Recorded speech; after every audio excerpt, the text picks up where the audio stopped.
All right. Welcome back to Barrel Full of Darrell podcast. Got a special show for you today. It's another panel discussion on music and movies, and buckle up. I hope you enjoy this one. BFOD Squad. In the house. BFOD Squad. We went to trivia game last night, and we were the Barrel Full of Darrell podcast, aka The BFOD Squad.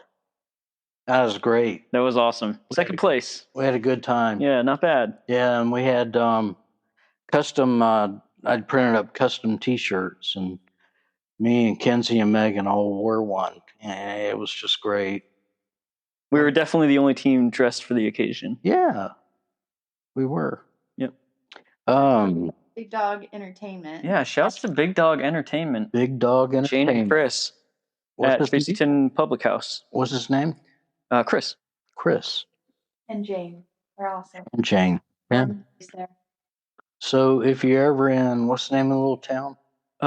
Tracyton, just outside of Bremerton. Tracyton. Go by the Tracyton Public Tavern. And tell them the Barrel sent you. Okay, so, we normally discuss music, movies, and whatever the hell else we feel like talking about. But I am here in Bremerton, and I am with my lovely daughter Megan and my handsome son-in-law and Shucks. Kenzie. Hello. So, first off, let me give a shout out to Joe Rogan. Come on, Joe, jump in the barrel. Also, if you guys out there want a shout out and I've not given you one, send me a comment. Let me know who you are. I'd be happy to do it for you. So, what are we talking about music-wise? How about Sir Jimi? Jimi Hendrix. Jimi Hendrix. Holy shit. He's dead. I've heard. He was born in Seattle in 1942. He died in London in 1970 at the age of 27. God damn. Wow. And basically, he published music for 3 years. And he changed the world of rock and roll. One of the most influential guitarists of all time. For that genre. Hard rock. Yeah. So, unfortunately, he is dead. But, man, what an impact. By the way, did you know this, Kenzie? He was left-handed. I have heard that, yeah. And he played a right-handed guitar upside down. That's right. And he changed the strings accordingly. So that his bottom string was on his top and his top was on his bottom? Yeah. Which, I guess, since he didn't move the coils, that made a distinct sound. Yeah. Yeah. He was in the Army. Did you know that? I did. For 1 year, I think. That I didn't know. Just 1 year. I think so. And he just wasn't into being in the Army. He just wanted to play his guitar. And sounds like he got out in the right time. Yeah, he got a general discharge, it's my understanding, because he didn't want to be a soldier. So they just said, okay, we'll let you go. Yeah, I've seen some photos of him for his time in the service. I didn't see any characteristic of his discharge, whether it was honorable, other than honorable, or how that was characterized. I remember reading it was general. General, which means it's neither. It's kind of like a. Yeah, I've seen rumors that he was out due to injury, but I'm not sure if that was the true case or if that was something that was made up after the fact. I think that rumor was spread, but it's false. He was part of the Airborne. Had he was made any jumps? That's pretty cool. Yeah, definitely. He did well while he was into it, and then he kind of slacked off and didn't want to do it anymore. Yeah. So they said bye-bye. Do you know what year he got out? Oh no, I don't. Well, the bulk of his musical career, or at least that we know about, was leading into the Vietnam War. So he must have been out well beforehand, and it wasn't like he saw Vietnam on the horizon and then got out. Let's see, he was born in 1942. Probably went in the Army at 18, so that would be 60. Mm-hmm.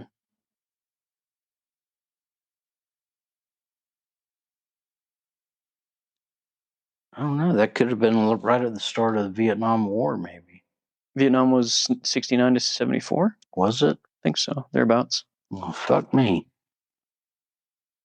Okay, we'll look into that. We'll look into that, yeah. It's a good look up.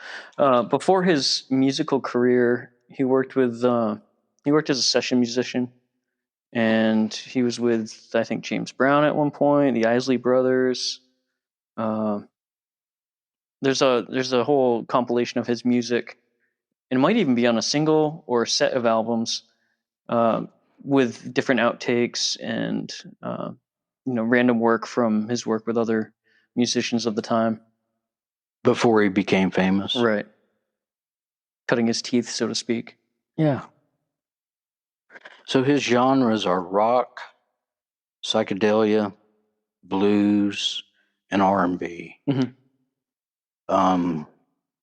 And he's best known for his feedback and distortion, fuzz effect, wah-wah pedal, whammy bar. But it was almost like controlled chaos. Yeah. On his guitar. Right. Good way to put it. Yeah. I just made that up. He was self-taught. By ear. Did not read music at all. I think there's some conflicting reports on that. I've recently watched a Rick Beato video, and I don't know if it was a Hendrix specific video, but he was discussing something that Hendrix had done, and what Rick Beato does is he breaks down musical theory in a lot of the things he does. This is a podcast guy? Yeah, I've told you about him before. Yeah. He's I see him on YouTube a lot, and I think that's where he does the bulk of his work, if not all of it. Okay. Now his specialty is in music theory. And what's his name again? Rick Beato, like Beato. Rick Beato. Yeah. Okay. Like Beat-O. Beat-O. Pronounced Beato. Yeah, if you guys want to look that up, Rick Beato, Beato. Beato. He might be a little bit biased because his forte is in music theory, but he was breaking down a Jimi Hendrix song and almost forensically kind of picking out that Hendrix knew music theory, or at least he knew enough. He just had enough innate musicianship that he fell into music theory habits. Yeah. So I think today it's debatable whether or to what extent he knew some music theory. You know, it's amazing though, in all the music I've covered, all the guitarists, nearly all of them are self-taught. Yeah. Especially in the era that we enjoy the most. Yeah. I think nowadays it's so easy to teach yourself through like a YouTube or something like that. Yeah. The information just so readily available that you have no excuse not to. Nowadays doesn't count as far as genius. Yeah. Shit, nowadays you just make it on AI. Yeah. Could be the beginning of the end for real musicianship. Well, nobody buys albums anymore, so that's a big hint. Yeah. You know, he played guitar with his teeth. Oh yeah. At certain points. Yeah. And behind his back. Mm-hmm. And when you watch him do it and watch Stevie Ray do it, you're like, holy shit. It's the same. Yeah. Well, thank you, Megan. I think by all accounts, Hendrix was Stevie Ray's idol. Without Jimi Hendrix, you don't have Stevie Ray. I think you're spot on in saying that. I know Stevie Ray was self-taught. No formal training or anything like that. In 1964, he went into an amateur contest at the Apollo Theater, and he won. No surprise there. No surprise, right? Yeah. I haven't heard that story, but yeah, that makes sense. Yeah. I guess he just went on and played guitar. I don't know. Mm-hmm. I'd like to find a video of that, but I doubt it's out there. God, yeah. That would be cool to see if they have something like that. Yeah. The earliest video I've seen of him is playing with probably with like the Isleys or James Brown. Yeah. I think he used to get a lot of shit from James Brown for going off and trying to do his own thing with his solos. Really? And it wasn't like he tried to improvise too much. And that wasn't part of the program for James Brown. Oh, yeah. I mean, James Brown, he was tight. He's the star of the show. Yeah. He owned the show. Now, as you say, he was a guitarist for Isley Brothers as well as Little Richard. Little Richard, yeah. Yeah. Now you're making me question. I might be thinking of Little Richard and not James Brown. Could be. Yeah, I think that's it. I think you're right. Good call. He played with Curtis Knight and the Squires. And while performing with that band at the Cheetah Club in New York, he got noticed by Linda Keith, girlfriend of Keith Richards. And Keith referred him to Chaz Chandler, who was impressed and brought him to London. Yeah. So Jimmy, All-American Boy, goes to London. And that's really where it all starts for him. Chaz Chandler of the Animals? Yes. Manager? Or he was the manager of the Animals. Okay. That's right. And you damn encyclopedia. Eric Burden was with the Animals. Yeah. Yep. So when he went to London, he formed the Jimi Hendrix Experience. Mm-hmm.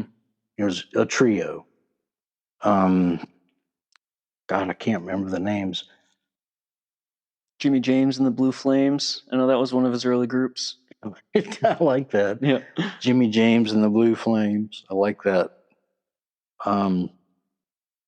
Did you know his name wasn't Jimmy to begin with? Yeah. See if I have a note on that. He was born John Allen Hendrix.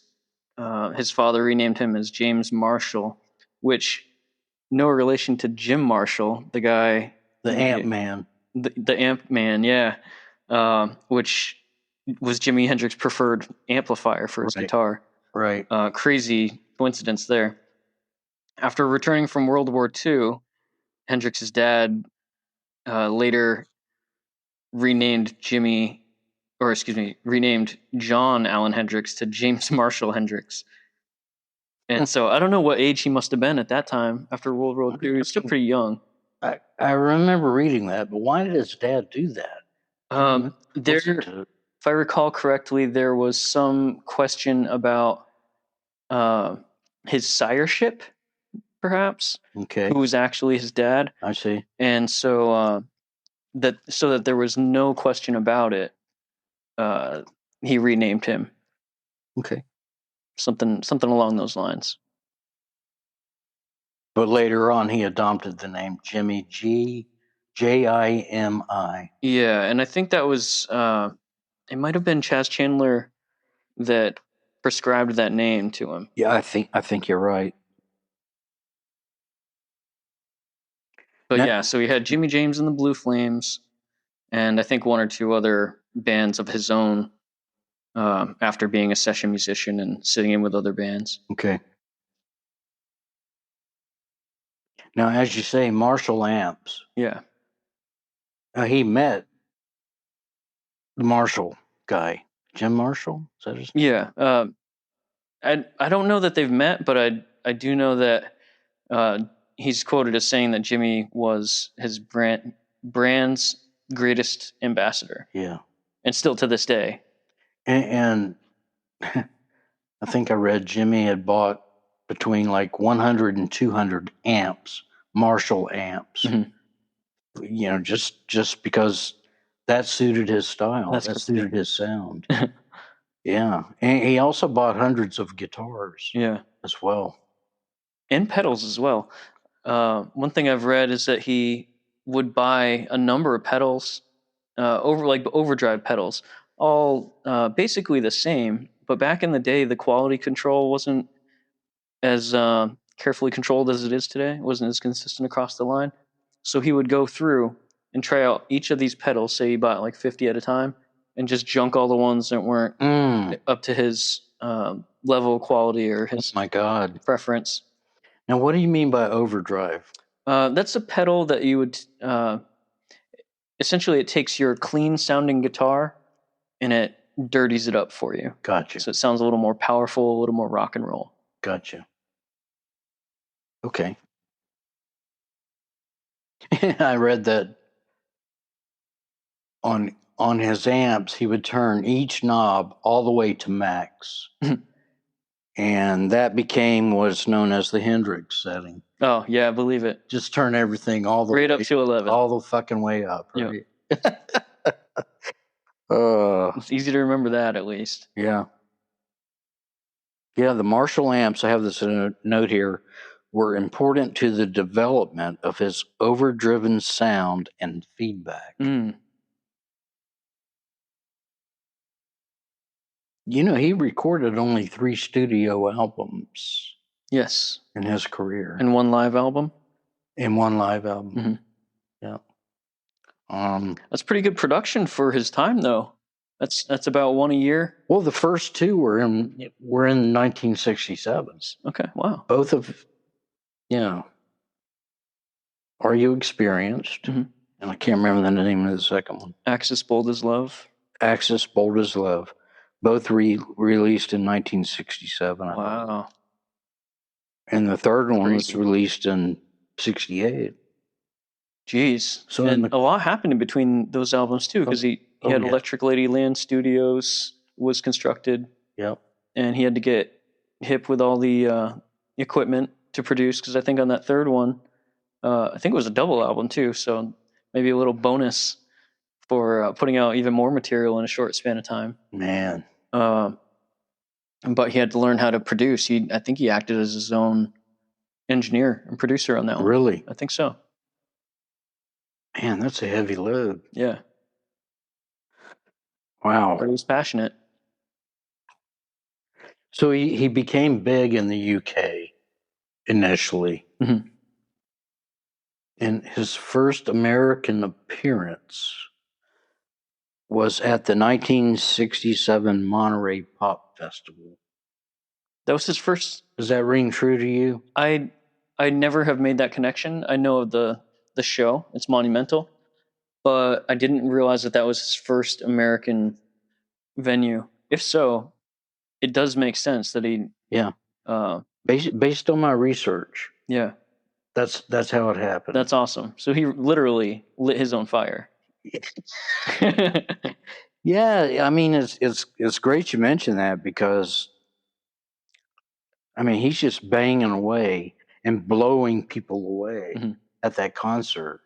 And all of a sudden he just lays his guitar on the stage, goes back off stage for a minute, comes back out with a can of lighter fluid and sprays it up and down the neck of the guitar. Then he leans over and kisses the guitar, and then he lights it on fire. Yeah. And he's doing like this summons thing with his hand. Mm-hmm. Come on, fire, come on, fire. And then he picks it up and smashes the shit out of it. Yep. It was like he sacrificed his guitar for that performance. To the gods. Yeah. Yeah. Yeah, greatest moment in rock and roll history. Gotta be.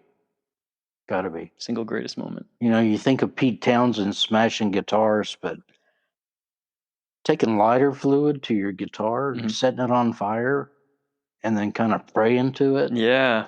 I mean, Badass. you can't beat that. Oh. And it fits in so well with his mystique and the voodoo iconography of his songs. And it's true. Voodoo Child. Yeah. Oh my God, what a song. Right. And that's heavy with the wah-wah pedal. Yeah, lots of effects in that. Yeah. So there's Voodoo Child, which is a bluesy song. There's Voodoo Child's Slight Return, which is the version that most of us are familiar with. And that's all electric and where it's super feedbacky, a lot of crazy sounds on that.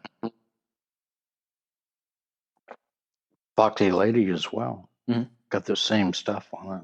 Not quite to that degree. Voodoo Child's Slight Return is probably my favorite song by him. Yeah. But it's everywhere. Everywhere, you can't not hear that song. Everybody that's heard it, they know it. Stevie Ray even did a cover of it. Yeah, he does a really good cover. Yeah. And like we were talking about recently, as far as doing sort of a true to the artist, the original artist type of cover. Yeah. I think Stevie Ray doesn't deviate too much. He's like doing his best to catch up to Hendrix, in my opinion. Some people say he outdoes him. I don't think it's even close. Yeah. I think he's doing his best to try and emulate what Jimmy had. I think that people say he outdoes him, and that's because there's not enough video of Jimi Hendrix doing that. That's probably true. Yeah, I'll bet you that's it. I mean, in what little video we have of Jimi Hendrix, holy shit. Yeah. Still far ahead of his time. But then again, Stevie Ray blows me away. Mm-hmm. He does.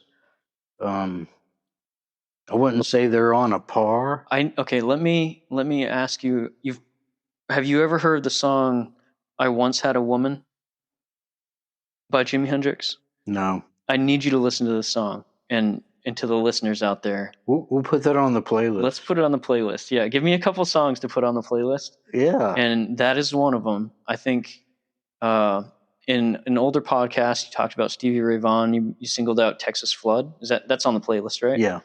Fantastic song. Jimi Hendrix's I Once Had a Woman probably predates Stevie Ray's Texas Flood, but for a matter of speaking, it's his answer to Texas Flood. It's really, or vice versa. It's sort of in that kind of scheme where it's a build up to a huge crescendo, starts slow and bluesy, and then it erupts at the end. It's a magnificent song. So that begs the question: who was the original artist that did Texas Flood? I think that Texas Flood is just a hand-me-down kind of blues song. A lot of those like Robert Johnson types of dudes had songs like that. Yeah, hand-me-down type stuff. Yeah. There's a name for that, and I can't think of it right off the bat. Traditional. Yeah. Traditional music. Mm-hmm. Okay.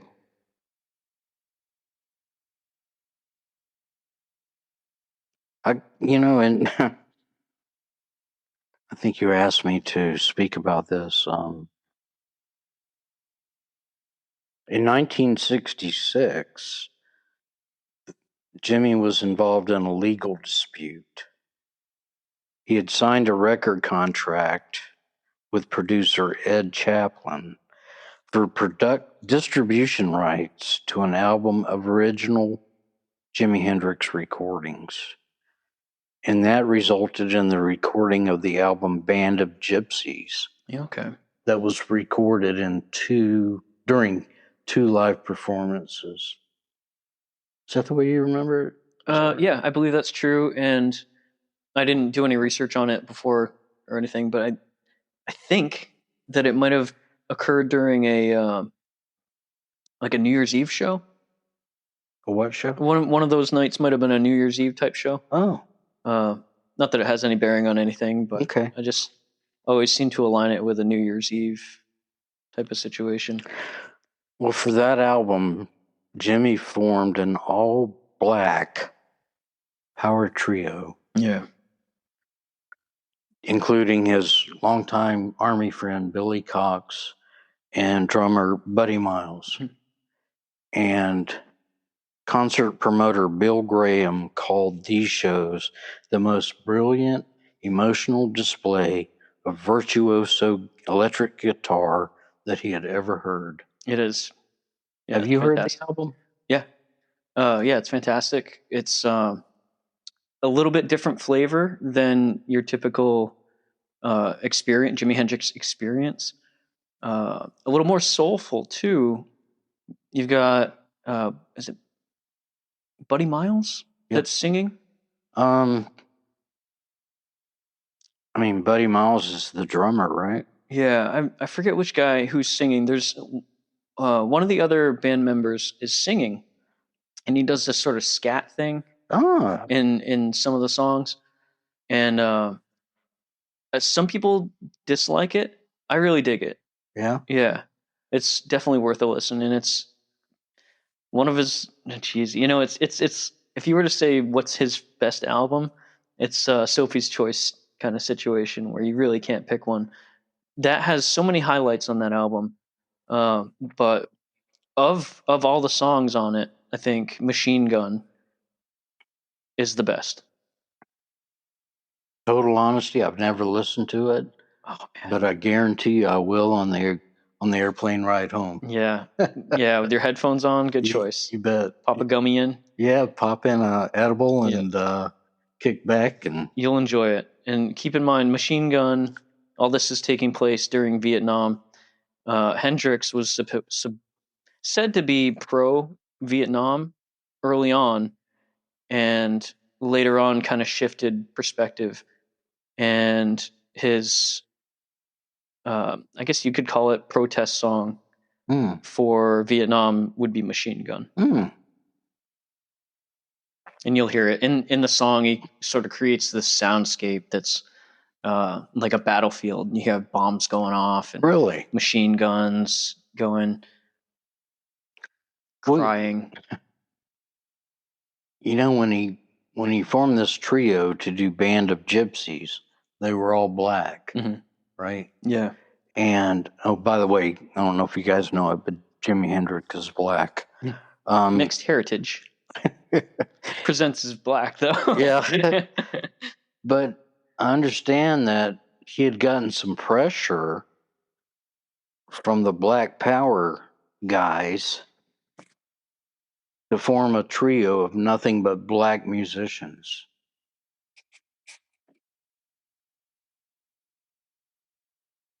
I don't know that's why he did it or not, but you know, the same thing happened with Sly and the Family Stone. Oh, that's right. He got pressure to fire his white musicians and hire all black ones. Well, I think the timing worked out for Jimmy because that's more or less what he did. But Sly and the Family Stone, they didn't do that. They did not cave. And that's cool. Respect. I agree. No disrespect to Jimmy for doing that either. But I think just the time was right. He was looking to branch out and find a new sound of his own.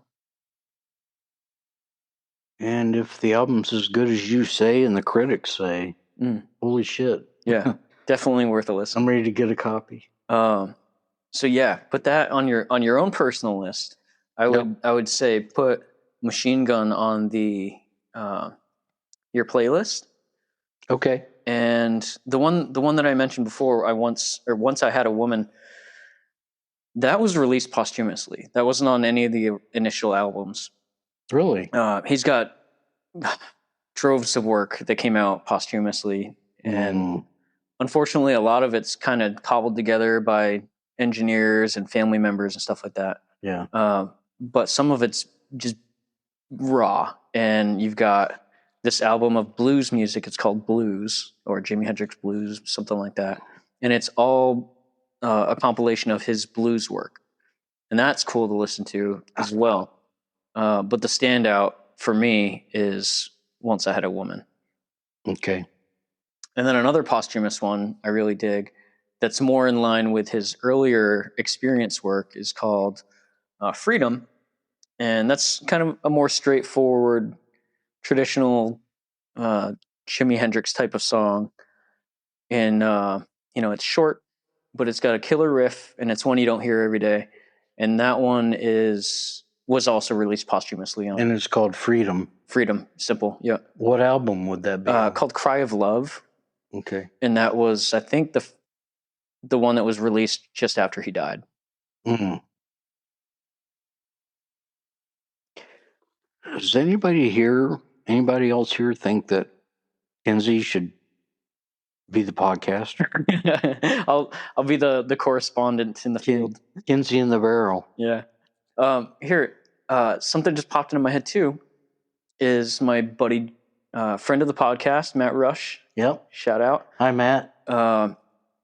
He often cites an album called Voodoo Soup as one of his favorite Jimi Hendrix albums. Voodoo Soup. Yeah, Voodoo Soup. It's got a cool art on the cover, and I couldn't tell you when that came out, but based on Matt Rush's high recommendations, I would say that's probably worth a listen as well. Voodoo Soup. Okay. Yeah.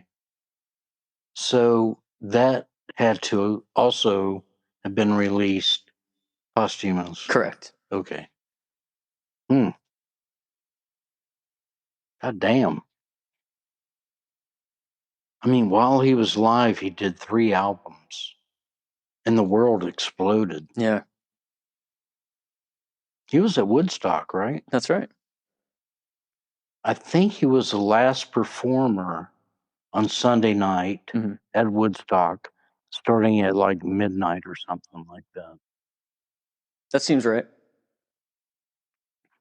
I know he did a version of Star Spangled Banner. Yes, that's probably the most notable song from that set. Woodstock went 3 days, and it was around the clock. They didn't stop at dusk. They didn't stop at midnight. They played around the clock with, I don't know how many bands, but to have Jimmy as the closer and to listen to Star Spangled Banner. Yeah. What a perfect close. I mean, imagine most of the people that were at that Woodstock in '69. They're either old like me or they're dead now, right? Can you imagine seeing that live? I don't know if I had seen that at the time, if I would understand what I was witnessing. I think probably most of them didn't really understand the gravity of what was happening at the time. One anecdote I can give you is, I believe that there was a good portion of the audience who thought his rendition of the Star Spangled Banner was disrespectful because it deviated so much from the original, from what you're used to hearing as Star Spangled Banner. His take was so radical. He was on maybe the Tonight Show with Johnny Carson or one of those old Tonight shows, and he was being asked, Jimi Hendrix was being asked, like, what were you thinking? What do you think of this monstrosity that you put out there? And Jimmy's response was, I thought it was beautiful. And this is at a time in his career that he was most likely pro-Vietnam. Okay. And in the song, you can hear rockets firing and bombs dropping through his guitar. Yeah. But I think what he was trying to convey there is pride in American culture. I mean, He was a patriot. Yeah, a true patriot. I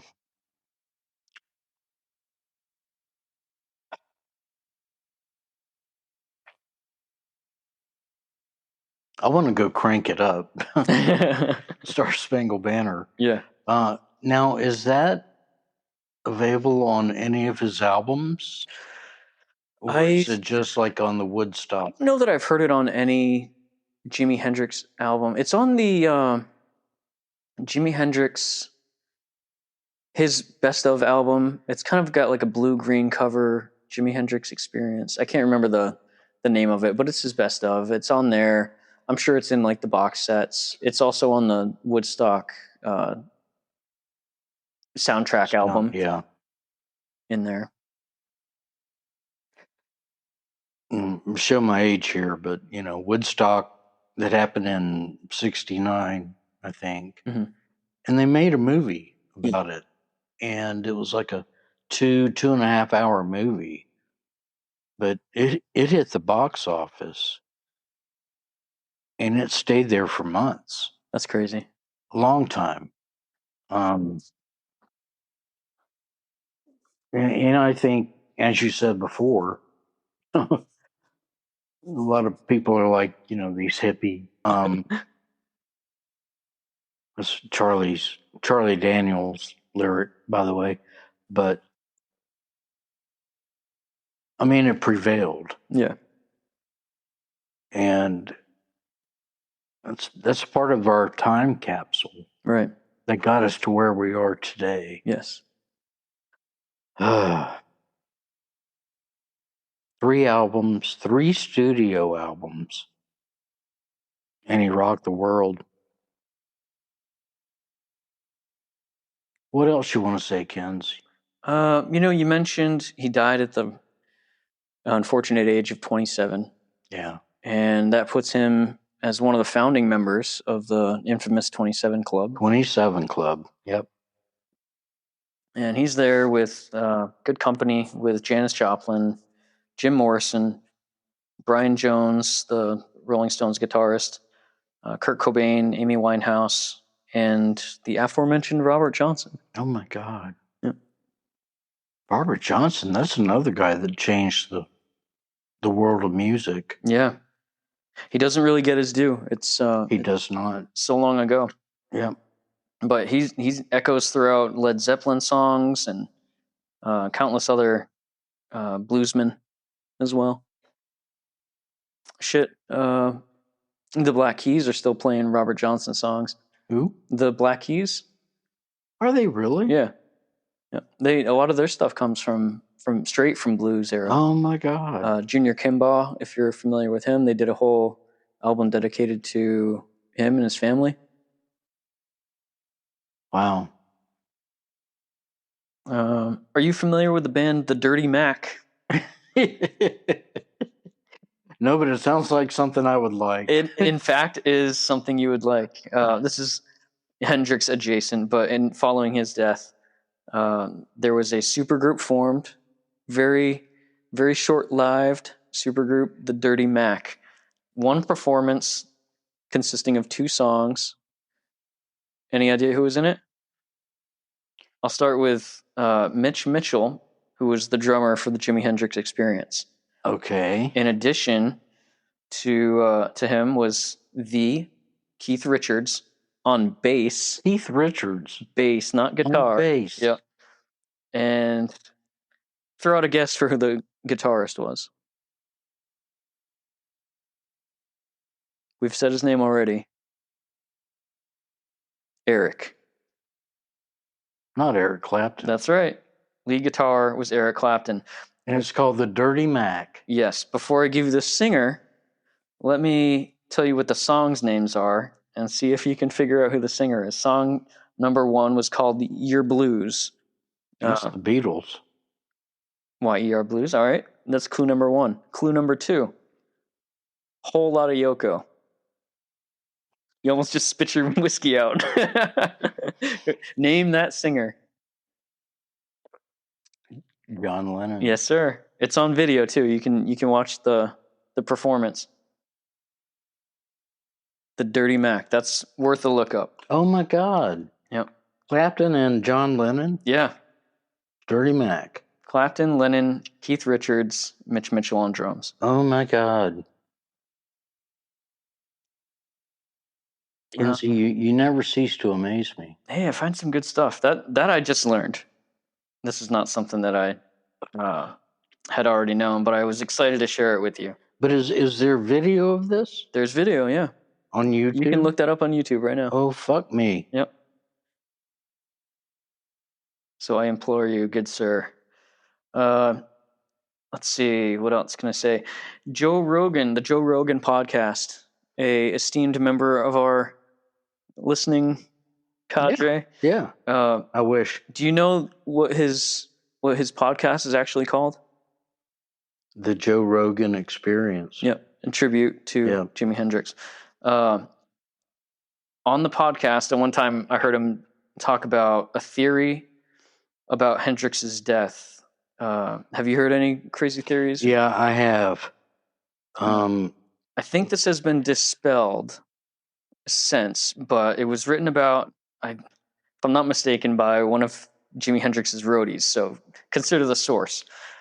What happened, how Jimmy died is he spent his last night at the Smarkand Hotel, which is located in London. He's with his girlfriend, Monica, and he took 9 sleeping pills that were prescribed to her. And these are pills that you only take 1 or 2 of. He took 9. He washed them down with a bottle of red wine, and in the early hours of the evening, or of the night, I guess, asphyxiated. He choked on his own vomit. Yeah. Paramedics found him unresponsive, and he was pronounced dead at 11:45 the next morning. Toxicology showed high levels of barbiturates, but curiously, minimal alcohol. So what the theory, there's a few red flags surrounding the whole situation, but one of the big ones that this theory is hinging on is that Sir John Bannister, who treated Hendrix at the hospital, described very large amounts of red wine pouring from his mouth, lungs, and stomach, which suggests drowning, not asphyxiation. Wow. Yet the autopsy found almost no alcohol in his blood. Friends insisted Hendrix rarely drank red wine as well. He preferred champagne. Some theorists claim this points to forced ingestion, akin to waterboarding. Now, I had read that somebody had bought a life insurance policy. Yes, on Jimi Hendrix. That's the idea. I think what the theory is getting at is that by some accounts, the manager had taken out a $2 million life insurance policy prior to Hendrix's death. Yep. And he was at the time threatened by the prospect of Hendrix jumping ship with him and potentially signing with a new manager. And so, as the theory goes, Hendrix was worth more dead than alive. Worth more dead than alive, yeah. Motherfucker. Yeah. All allegedly. Yeah. Of course, but I mean, we'll never know. No. What a shame. In any case, it's a damn shame, but let's see, what other notes do I have? I guess that's it for me.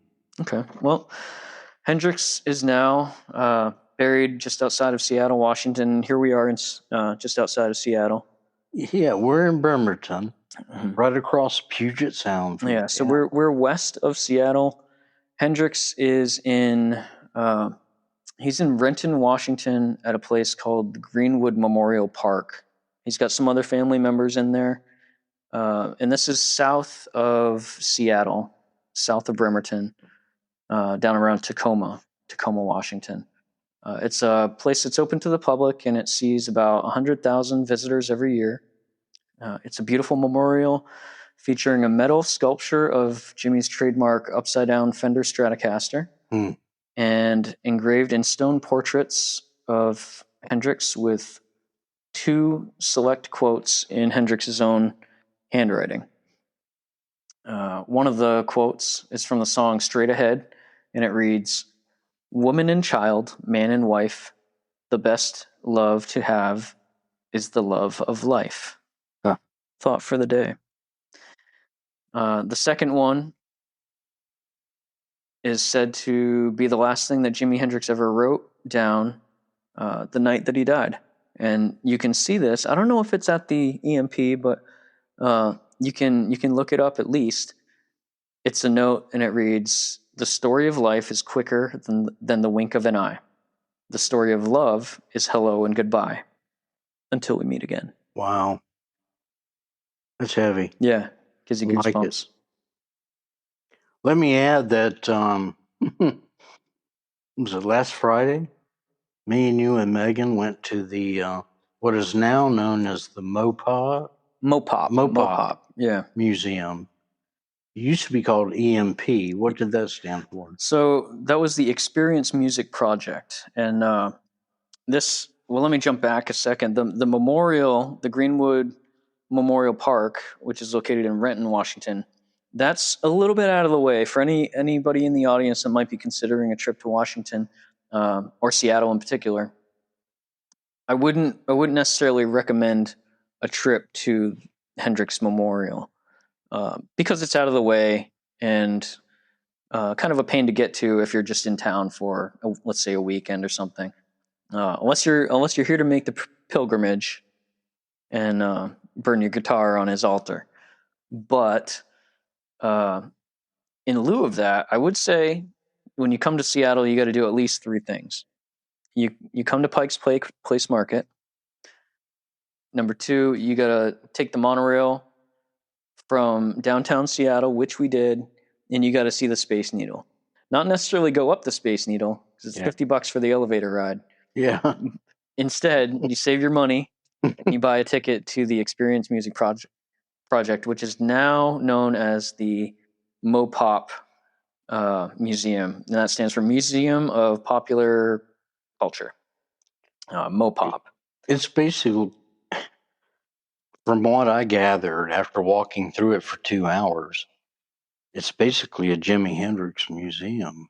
Yeah, and that was the idea of it. Essentially, it came out in the year 2000. It was established by Microsoft co-founder Paul Allen, and it looks like it's from the year 2000. It's crazy, wild building, designed by Frank Gehry, my second favorite architect, right behind Frank Lloyd Wright of the Guggenheim Museum. Frank Gehry, he also designed the Guggenheim Museum in Spain, as well as the Walt Disney Concert Hall in downtown LA, and the Experience Music Project, then known, in tribute to Jimi Hendrix. Gary's inspiration for the building was said to be a smashed guitar. No shit. Yeah. And if you haven't seen it, you can see it online. It's a wild design. There's nothing else like it. Okay, so we walked through the museum in its entirety. Just about, yeah. And we saw a fragment of the guitar that Jimi Hendrix burned and smashed at the Monterey Pop Festival. Right. Holy shit. Yeah. History. What a piece of history. Yeah. Yeah. It's cool. That is the world's largest collection of Jimi Hendrix memorabilia, bar none. The family was integral in the creation of the museum as a way to preserve his legacy and his the physical items that were on display there. And too bad this is not a video podcast. I would post a photo that shows from the ground floor all the way up to the very top of the museum. We're talking 3 or 4 floors. It's instruments, guitars, pianos. It's like a big tornado of these instruments going all the way up to the top floor. Right. Fucking amazing. It's massive. It's incredible. It's over 700 musical instruments, most of which are guitars, forming this tornado in tribute to Jimi Hendrix, named after one of his songs, "If 6 Was 9." Yeah. And a fitting tribute to a song like Voodoo Child's Slight Return. So if you're listening to this, and I hope you are, go ahead and Google Mopop. It's the Modern Pop Museum in Seattle. And take a look at that guitar structure. It will blow you away. I've got photos of it on my phone, and I'm like, holy shit. It's amazing how they did that to begin with. Yeah. And they have self-playing guitars. Yeah, some of the instruments, I think something like 40 of the instruments that make up the thing are self-playing. So I don't know at what interval they actually play, but the thing will go off and start playing its own music. Unfortunately, we did not experience that. No, we didn't. No. We'll have to go back. Yeah. Yeah. But if you're out there and you want to take a trip to Seattle, I definitely recommend. You won't be disappointed. And in addition to that, there's also other pop culture stuff as well. It's not just Jimi Hendrix. They also have a great Nirvana exhibit, which we weren't privy to at the time that we went. It was closed, but that's one of their highlights. They also have entire exhibits dedicated to fantasy, horror, and science fiction cinema. And it includes Steven Spielberg, James Cameron, and George Lucas as members of their advisory board. Damn. George Lucas, by the way, he's on the verge of or has just opened up his own museum, which I believe is dedicated strictly to Star Wars and Lucasfilm. And where's that? Projects. This is downtown LA or in LA. It might not be downtown, but it's in LA. He is. Yeah. And that's been his passion project for the last number of years. Also within the Mopop Museum, there's countless exhibits of music from all genres, from modern day all the way back, with highlights including the Nirvana exhibit, the If 6 Was 9 sculpture, and the crowning jewel being the Jimi Hendrix exhibit, which is the world's largest collection of Hendrix memorabilia. One thing that impressed me about it was they had all these guitars on display. Mm-hmm. Like, this is Hank Williams' guitar. Yeah. This is Buddy Holly's guitar. And Buddy Holly had taken his guitar and he did some needlework with leather. That was a cool one. And he built a cover for his guitar. That was amazing. I mean, okay, Buddy Holly died when he was 22. And he's got this guitar, which he did needlework on with leather to cover. I mean, holy shit. That amongst writing hundreds of hit songs in 3 years of life. Yeah. I have one last thing to drop on you. Drop away. All right. Conspicuous by its absence from the museum, Jimi Hendrix's penis. What? What did you say? Believe it or not, a plaster cast of Jimi Hendrix's erect penis exists. Oh, fuck. In the late 60s, famed self-proclaimed recovering groupie Cynthia Albritton, also known as Cynthia Plastercaster, began her life's work, amassing over 70 hand-plastered penises and over 30 sets of breasts from notable celebrities and artists. The fourth and most adulated of which was the great Jimi Hendrix. Cynthia later received the Rob Purett Award at the first annual Guggenheim Art Awards in New York City. And that's where her work was hailed as a stroke of genius. Shortly before her death, she released Jimmy's instrument to other caretakers. Jimmy's penis changed hands multiple times before finishing its journey at the Icelandic Phallological Museum in Iceland. Phallological, like phallus. Sure. It's a museum dedicated to penises and penis-related paraphernalia. Oh, my God. So are you saying it was well hung? Well, it's hard to tell. I've seen a picture of it, and there's no ruler or anything for a size comparison. But, geez.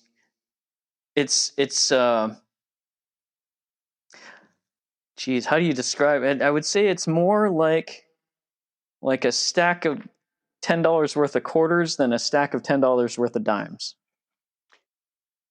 So this lady has made a living out of casting penises and breasts. That's right.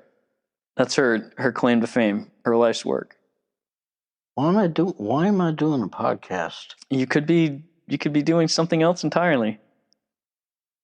If your wife wouldn't mind. Well, She would. No vaginas in the collection. Only boobs. Well, in my collection, there would. Well, there's your niche. Yep. Yeah. So his member is still in this Iceland museum, standing proud to this day. And proud flesh. Yeah. While we're on the subject, that museum, the Phallological Museum of Iceland, itself is the world's largest display of penises and penile parts, with Hendrix serving as its most popular piece by a long shot. Well, I can't wait to go visit. Oh, I know. Another bucket list item. But the real jaw dropper... Another bucket list item. The real jaw dropper is the museum's largest exhibit, which is a portion of a blue whale's penis, which measures 67 inches long and 150 pounds. But that's not even the whole thing. It's just the tip. I can relate to that.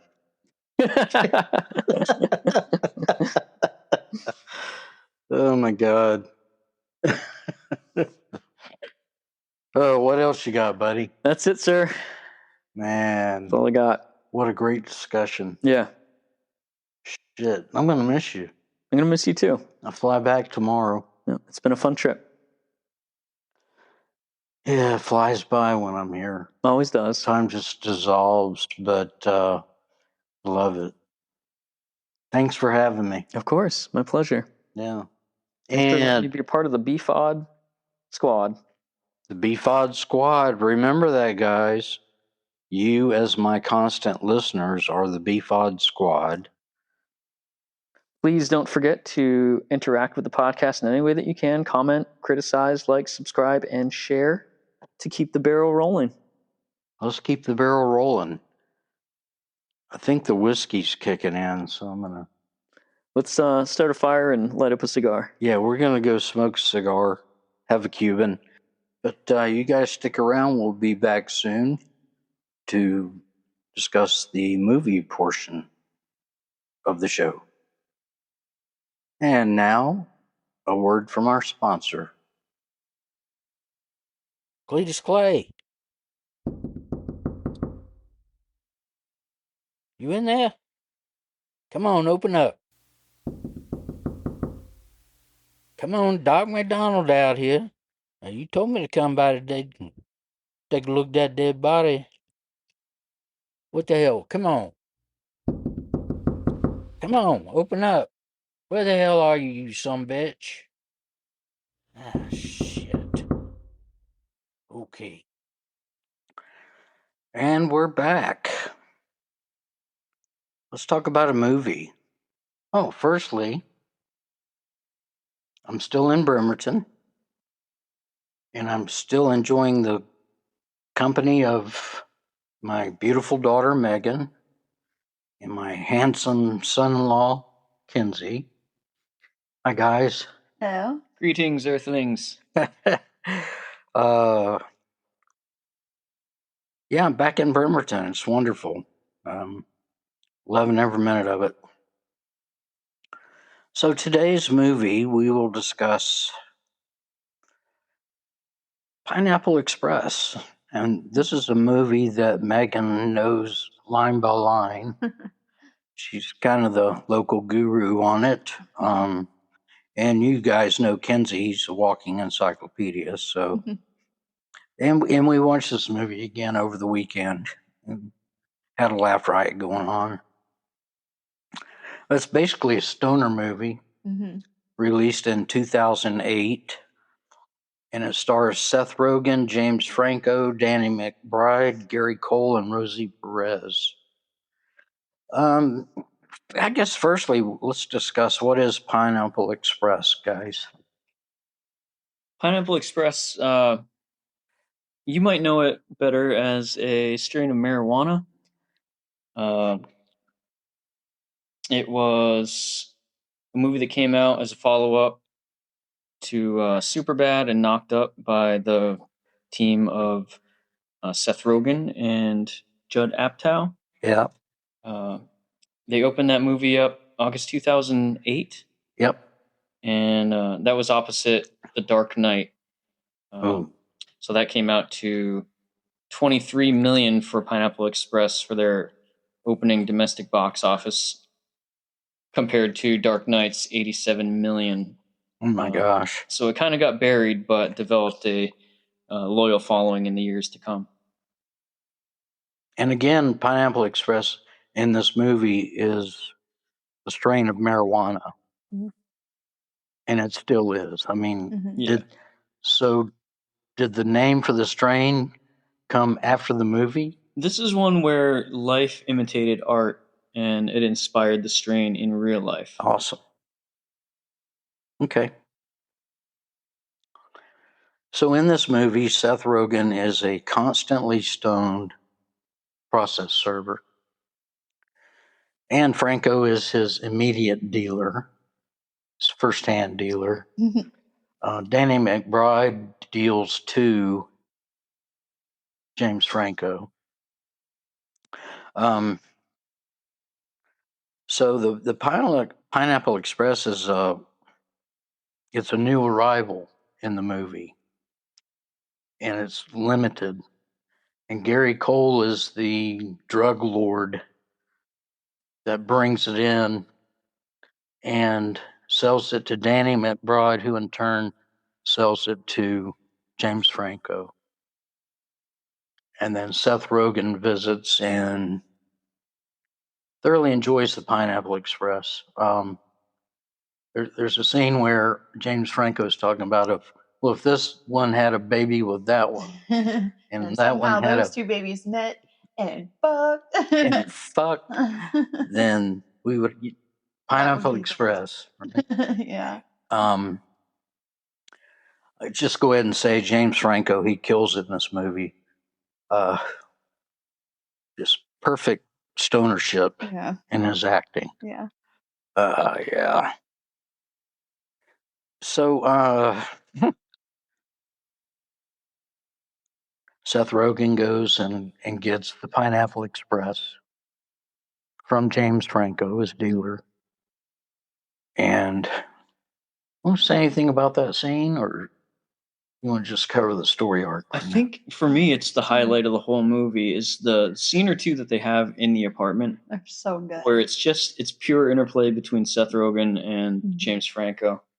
And they're your typical straight man and funny guy kind of duo there. Which you were saying initially Franco wasn't meant to be his character.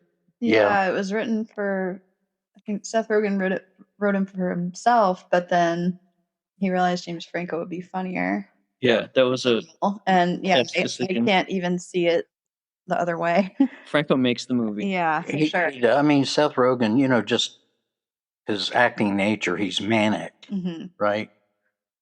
He really does. I mean, he gets stoned throughout the movie, but nothing like what you see in James Franco's character. He's just Mr. Laid Back. Yeah, that's true.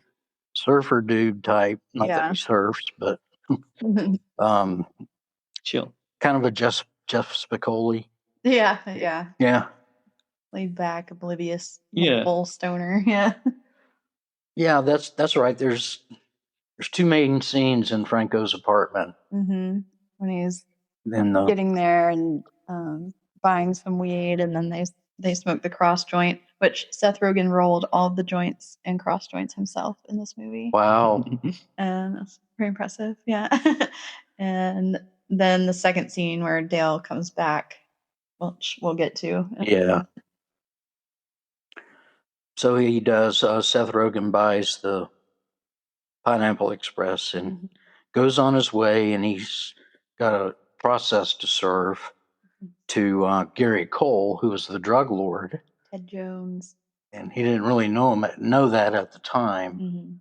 But he parks his car outside the guy's house, and it's dark out. And there's big window frames across the whole house. And Gary Cole is shown arguing with an Asian guy, which later on we find out it's a drug war going on. But Gary Cole shoots the guy and kills him, shoots him through the head, and brains and blood splatter all over the window pane. And then Rosie Perez, the bad cop, who's in bed with the drug lord, Not literally, maybe, but she goes over and takes a couple of shots just to finish the guy off. And Seth Rogen's watching all this and flipping out, going nuts. And he decides to leave, but he's pinned between two cars. So he backs into the cop car. He puts it in forward and rams the car in front of him. And this happens about 4 or 5 times. And Gary Cole hears the racket, and he goes over to the window and says, "Who the hell's that?" And Seth Rogen ends up throwing his joint out of the window and lands on the road, and he takes off. Gary Cole and the cop, Rosie Perez, they walk down, and he picks the joint up off the road, and he smells it, and he smokes it, and he says, "This is Pineapple Express. This is my stuff. I know where this comes from." And that's the start of the whole chase scene type story arc. That's great when Seth Rogen goes back to Saul's apartment and he's like, "What happened to me? It's Dale. Blah, blah, blah. I saw this." And then he's slowly getting up to go to the intercom. And he's like, "Hey, Dale?" He's like, "Yeah, let me in. He's like, "Oh, come on up." I'm just so chill about it. And then, gets inside. And Seth Rogen's just going nuts. He's out of his mind, knowing that that drug lord saw him. He's going to be coming after him. Yeah. And so funny, he's so worked up, he ends up throwing up on James Franco's printer. Oh man, he threw up on my printer. Hey, did you break it? I hope not. So good. Yeah. It's like, we need food, snacks, fruit roll-ups. Let's go. Is that the point where they decided to go to the woods? Or is there a scene with... Yeah, because he was like, if only we could go nowhere. And then they go to the woods. It takes some convincing because at first Saul's like, he doesn't see the problem. And then he's like, well, they know that you get it from Red. And Red, you're the only one in town that has it. And Red tells him that you sold it to me. Then that's how they know who to come after. And so James Franco says, if only we could go nowhere. And then they end up in the woods. And so they basically spend the night in the woods. Yeah. And overnight they realize, hey, they could track us with our phones. So James Franco, or I guess Seth Rogen, throws his against a rock or something and breaks it. Yeah. He's like, I'm going to smash it. And he smashes it, and then James Franco just throws his. And then he's like, but it misses the tree. And he was like, what were you trying to aim for? And he's like, that tree. He totally missed. And then they had to try to find the phone. But then he's like, oh, they probably can't even track them anyway. So they're out there with no phone. Yeah. In the middle of the woods, dark at night. They end up getting back into the car. And they got the radio playing, and they both fall asleep. And they wake up, and it's 4 the next afternoon, 4 p.m. the next day. And they can't get the car started because they left the radio playing all night. So they hitchhike back into town to go to Red's house. Red is the dealer's dealer.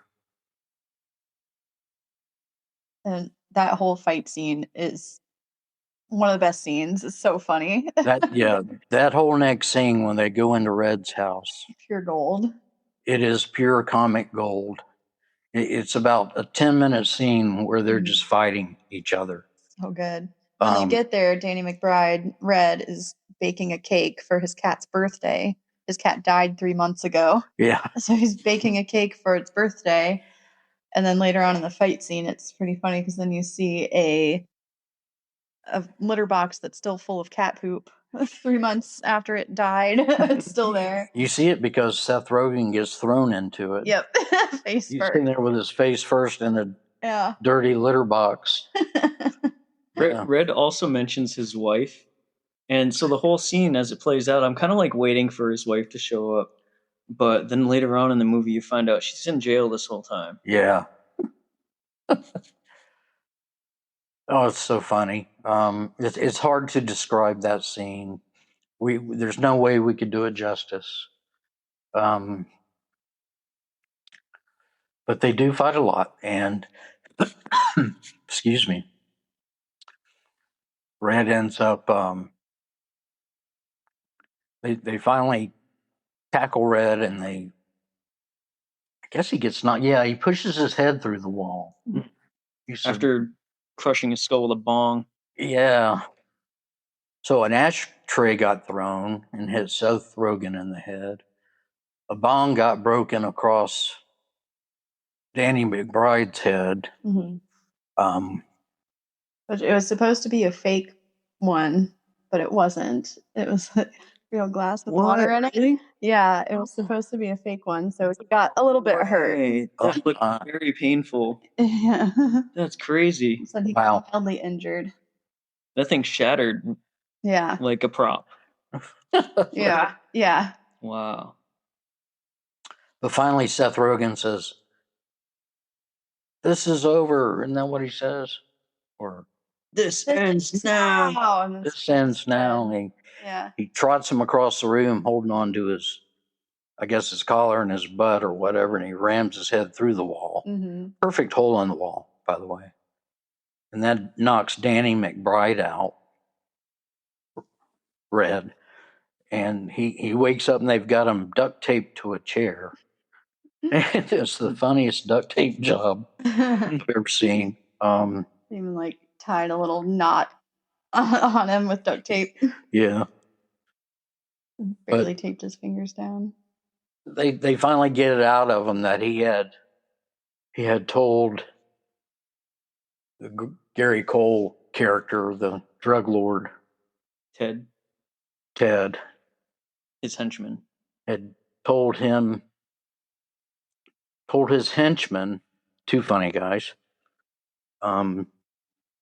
that it was indeed James Franco who had the Pineapple Express and had sold it to Dale Denton. So he gets all that information out of him. About that time, there's a knock on the door, and the two henchmen show up. Well, they're at the door, and Danny says, "I won't say anything. You guys are cool. Just leave out the back door." And the minute they come in the door, he's like, "They went the back door. They went that way." Gives their full names and everything. Yeah. Yeah. And there's a recurring gag here where Danny McBride's character Red gets shot, and he must die 4 or 5 times throughout this movie, right? And he just keeps coming back. Yeah, it's like Megan said, he's a roach. You just can't get rid of him. Yeah. Yep. But you're right. They shot him when they came in.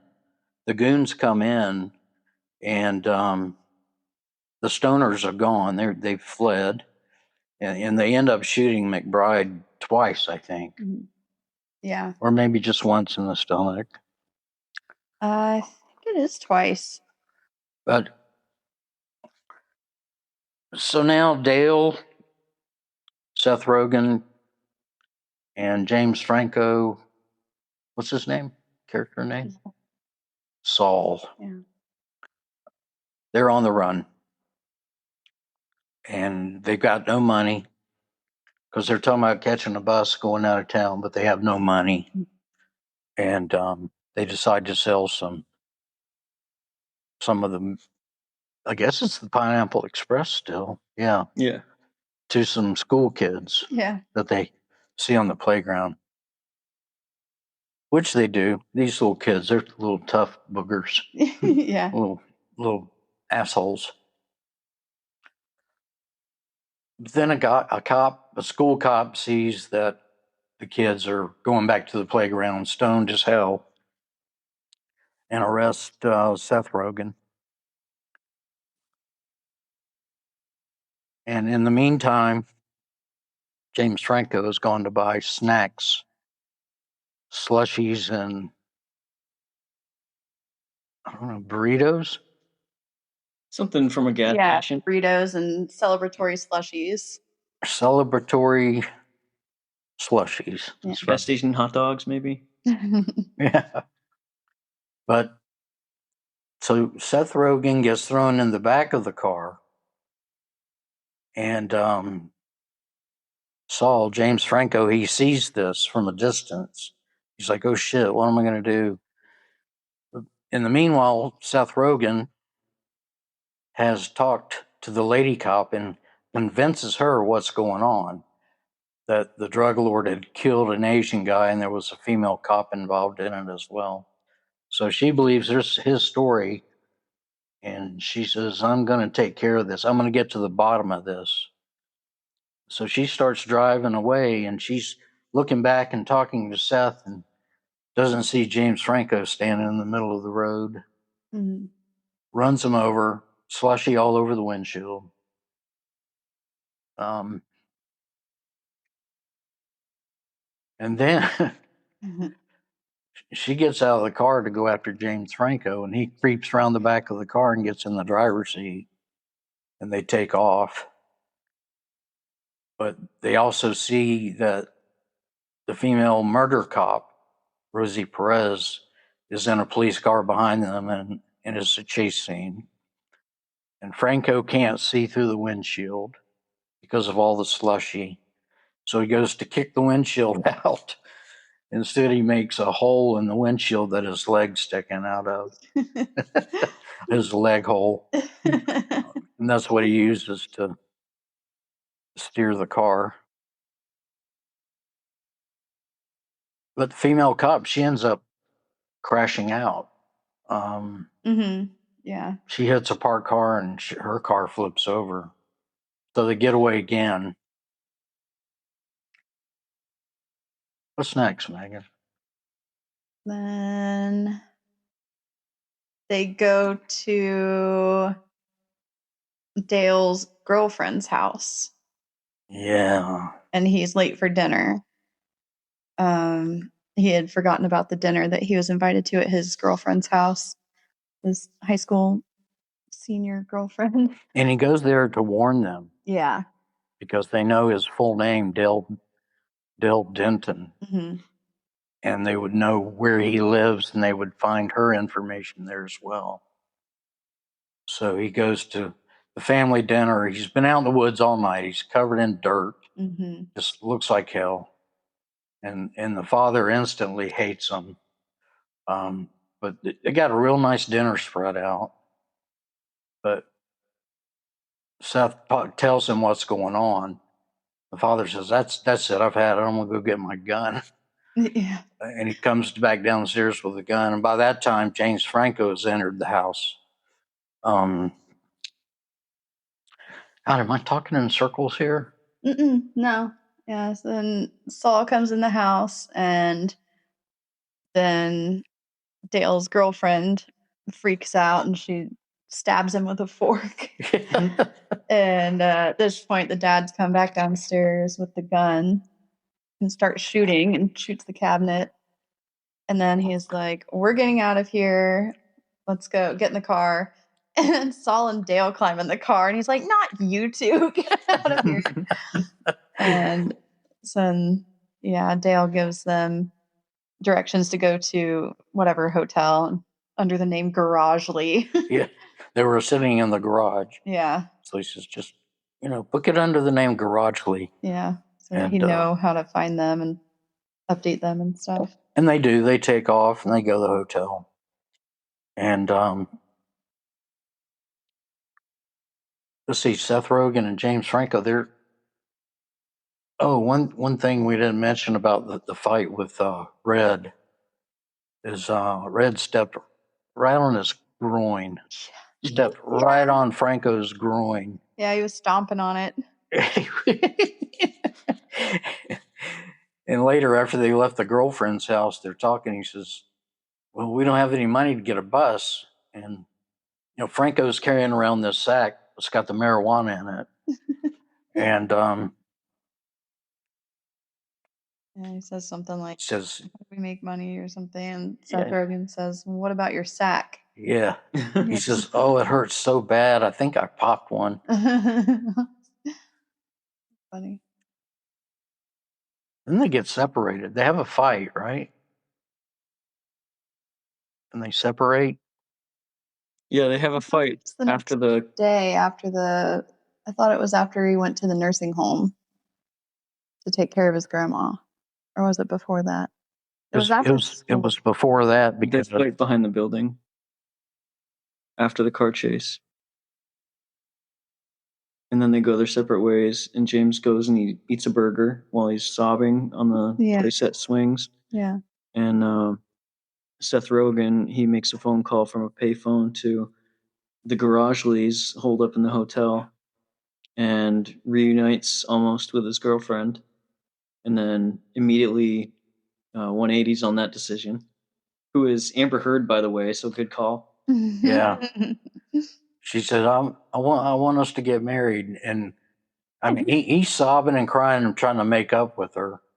And she says, yeah, I want to get married to you. And that was completely shut down the conversation. Made a mistake. Yeah, I made a mistake.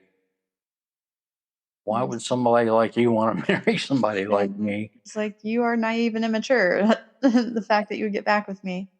Yeah. She's like, I never want to see you again. And then they're done. Yeah, she never comes back. None of those people do. No. But then James Franco, Saul, goes to his grandmother's retirement center or old folks home, whatever you want to call it. And his grandmother's sitting at the table with the two goons. They've located his grandmother. And he doesn't realize it until he walks right up to the table. And they chase him and they catch him. And they hold him prisoner. They basically kidnap him, tie him up. Yeah. But later on, there's a scene where the grandmother is telling the cop what the two guys look like, and Seth Rogen walks up behind the table. Mm-hmm. And he leaves quietly. So that's how he catches on. That's how he catches on. Then he goes back to Reds. Yep, goes back to Reds. They get equipped with some guns, and they go to make like they're going to rescue James Franco's Saul character. Mm-hmm. Yeah. Yeah. And at this point, they've taken James Franco, Saul, to the drug lord's lair, is what they called it. And it's basically a huge barn with just hundreds of marijuana plants growing inside of it. Mm-hmm. And they've got them tied up, put them down in the basement. Which is where, at the start of the movie, sorry, it's kind of going back, Bill Hader was. That's how the movie opens up. Oh, my God. Is they somehow end up in that same spot, but now there's like a barn built over the little hole that they had for it in the beginning of the movie in, like, what was it, 1934 or something, when that part took place. Yeah. So they're that's one of the best parts of the movie. And I totally skipped it. Yeah. The very beginning of the movie, it's 1930 something, 1934, 37. I think it was 37. And out in the middle of nowhere in this field, there's an underground facility run by the Army, and they have Bill Hader. He's an Army corporal or something like that, but they have him in this room smoking marijuana. They call it Item 9. Mm-hmm. And they're kind of checking how he's doing while he's getting stoned, asking him questions. and Bill Hader, so good. I think that might be my favorite part of the movie. It is, yeah, it stands alone. But basically, he mocks them all.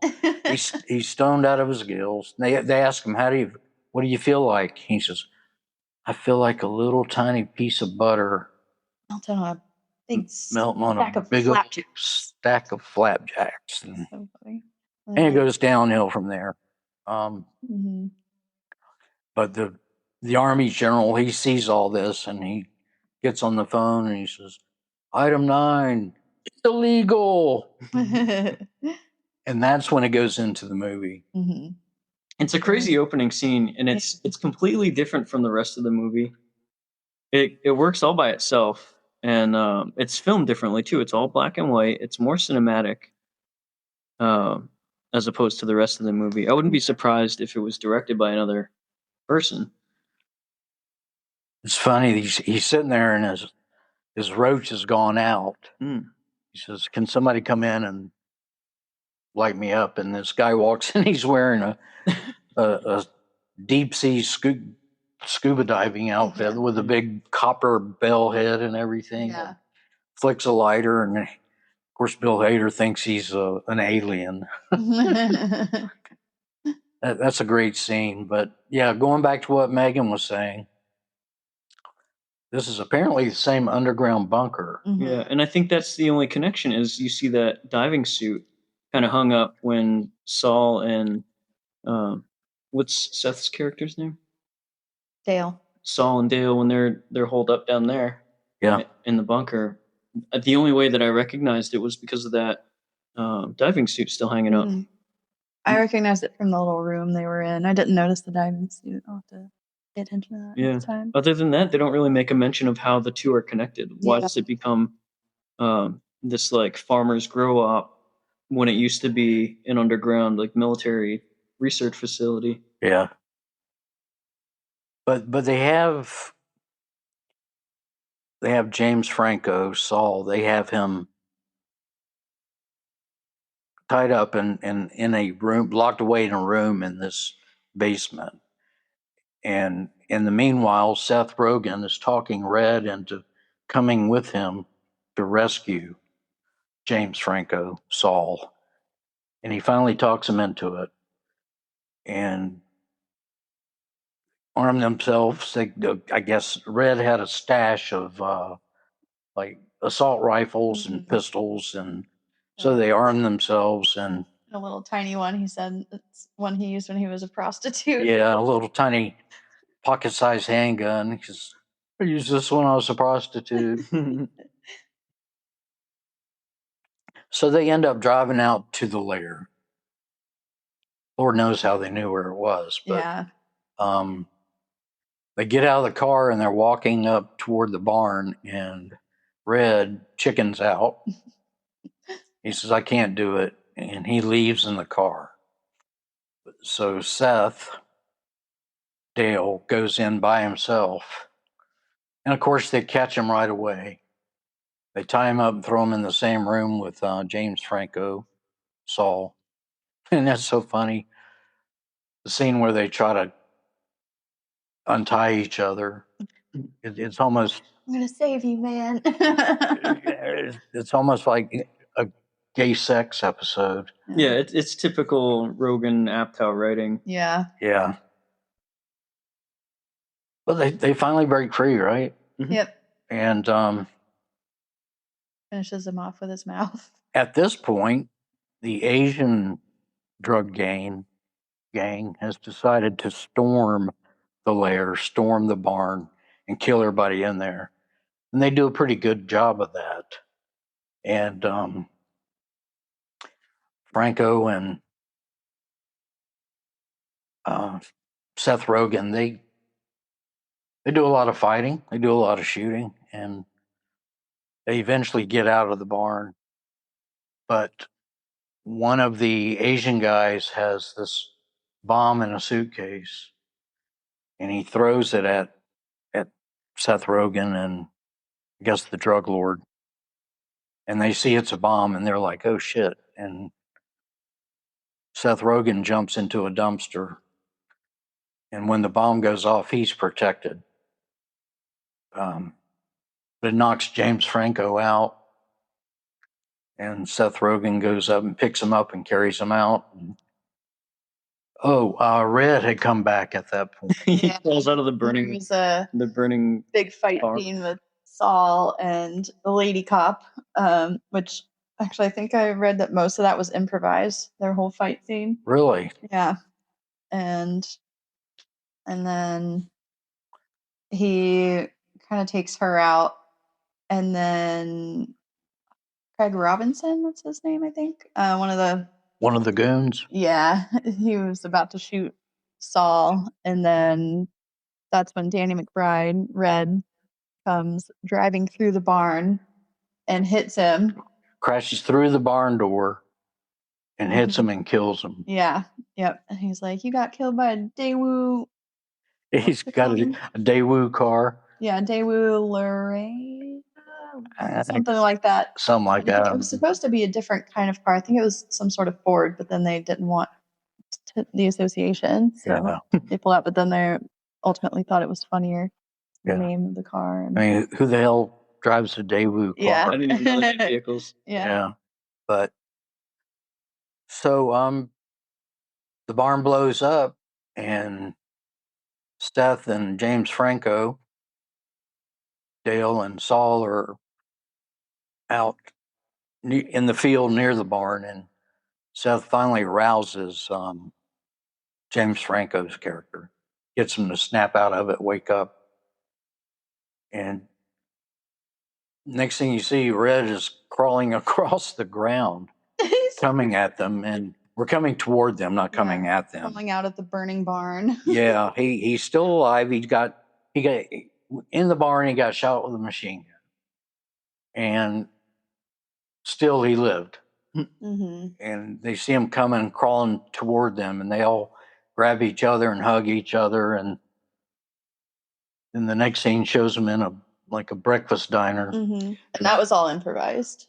Really? Is that part of the actual movie? Because what we watched was like an extended or an unrated version. No. Well, it was that is part of the original movie, right? Pretty sure. Okay.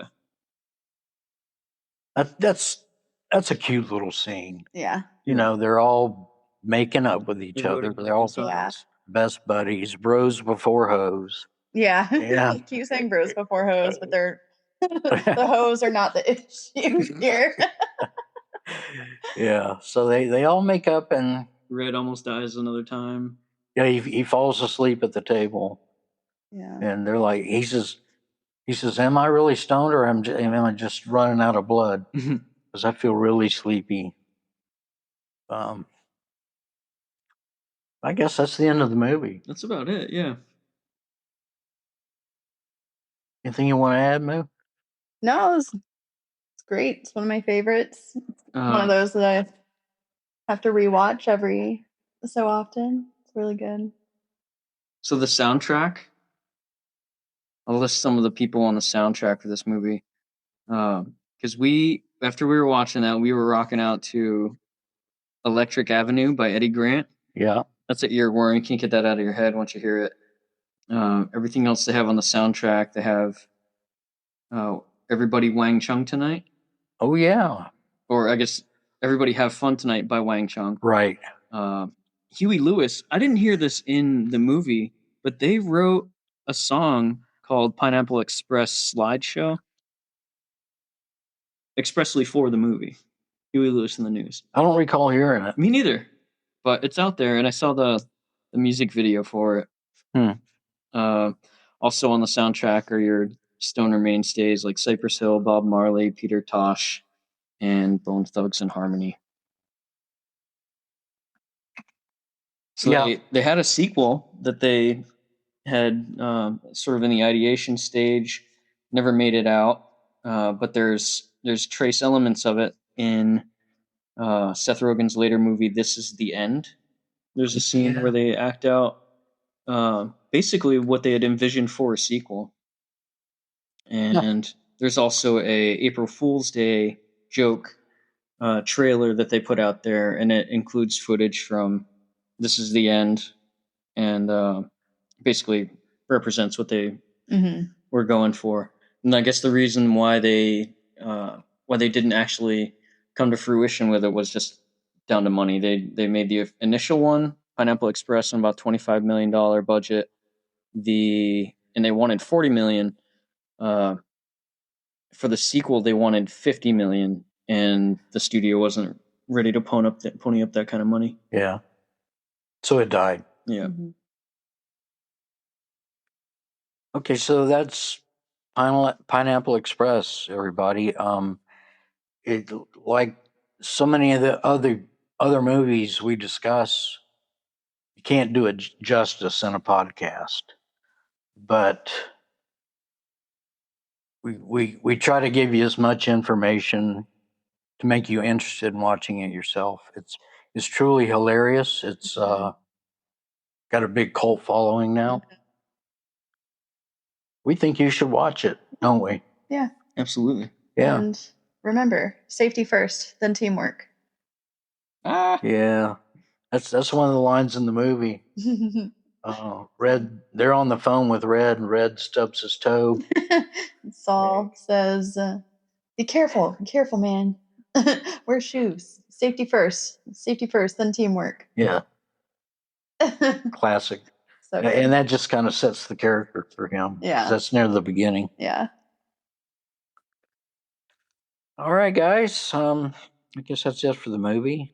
And that's it for the show as well. I feel like it was a really good one. I hope you enjoyed it. And talk to you next week. Bye for now.